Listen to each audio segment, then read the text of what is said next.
పత్రికలు, టీవీ ఛానళ్లు ప్రజల వైపు నిలబడి పనిచేయాలని మాజీ ఉపరాష్ట్రపతి వెంకయ్యనాయుడు అన్నారు.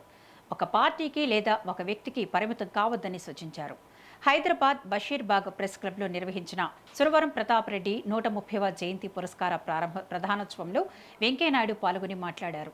ఈ సందర్భంగా కేంద్ర సాహిత్య అకాడమీ పురస్కార గ్రహీత డాక్టర్ నందిని సిద్ధారెడ్డికి సురవరం ప్రతాప్ రెడ్డి సాహిత్య పురస్కారం అందజేశారు. పత్రికలు సమాజానికి దర్పణం లాంటివని, సమాజంలో జరుగుతున్న అవినీతి అక్రమాలను ప్రజలకు తెలియజేయాల్సిన బాధ్యత జర్నలిస్టులపై ఉందన్నారు. పత్రికలు ధైర్యంగా, స్వేచ్ఛగా వార్తలు రాసినప్పుడే సమాజం బాగుపడుతుందని వెంకయ్యనాయుడు స్పష్టం చేశారు. ప్రజల వైపు నిలబడి పనిచేయాలి తప్ప ఒక పార్టీకో ఒక వ్యక్తికో పరిమితమయ్యే పరిస్థితులు రాకూడదని అభిప్రాయం. జరుగుతుంది, అనేది జరుగుతుంది.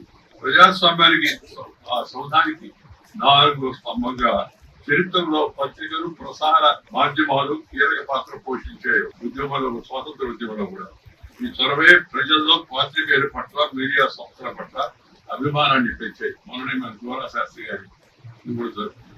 అద్భుతమైన కాదు రచనలు రాశారు. మనకు తెలిసిన తర్వాత రామరెడ్డి గారు ఎప్పుడు మనం లేవు చదవడం.